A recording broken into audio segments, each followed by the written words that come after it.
Ito, ang latest weather update. Alamin ang pinakasariwang ulat panahon ngayon dito sa Information TV Educational Channel. So etong si Leon kanina alas 4 ng hapon, nasa may layong 505 km silangan ng Tuguegarao City, Cagayan. Ito ay nagtataglay ng lakas na hangin na 150 km per hour malapit sa sentro at bugso na abot sa 185 km per hour. Kumikilo sa direksyong Kanluran, Hilagang Kanluran sa bilis na 10 km per hour. And nakita nga natin na mostly ang apektado nitong si Leon ay yung mga nasa area ng Northern Luzon, pati na rin sa may silangang bahagi ng Luzon, pero yung kanyang trough or extension ay posibleng umabot hanggang sa Visayas area. Kaya lagi tayo mag-antabay ng mga ilalabas na update ng Pag-asa.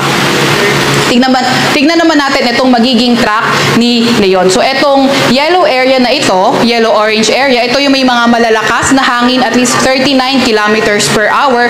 At itong red na area na ito, malalakas rin na hangin at least 89 kilometers per hour. And then, may kita nga natin itong enclosed na area na ito.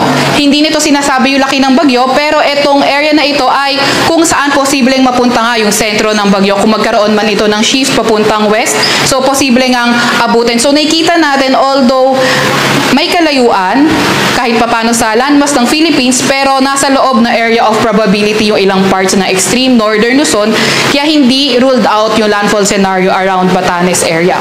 So may kita nga din natin sa track, posible nga nitong pumunta sa may northwest direction bago mag-landfall sa eastern coast ng Taiwan.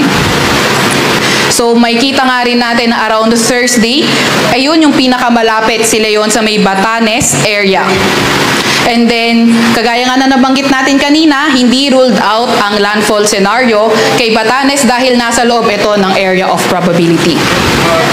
Naasahan nga din natin na patuloy pang mag-i-intensify itong si Leon habang nasa karagatan ito, si east ng Philippine Sea. And then, likely, habang papalapit din ito sa Batanes, hindi natin nirule out or posible itong mapunta sa super typhoon category. So, inaasahan natin posible itong lumabas na ating Philippine Area of Responsibility Thursday evening or Friday early morning. So, patuloy tayo mag-aantabay ng updates kung magkakaroon man tayo ng mga posibleng mga matitinding mga landfall events. So dahil nga dito kay Leon, nakataas ang tropical cyclone wind signal number 2 sa may Batanes, Babuyan Islands, mainland Cagayan, northern at eastern portion ng Isabela sa may Apayao, northern portion ng Kalinga, northern portion ng Abra at sa may Ilocos Norte. Signal number 1 naman sa nalalabing bahagi ng Isabela sa may Quirino, nalalabing bahagi ng Kalinga, Mountain Province sa may Ifugao, Benguet, nalalabing bahagi ng Abra, Ilocos Sur sa may La Union, eastern portion ng Nueva Ecija, sa may Aurora, northern at eastern portion ng Quezon, kabilang na ang Polillo Islands, sa may Camarines Norte, Camarines Sur, sa may Catanduanes, Albay, northern portion din ng Sorsogon.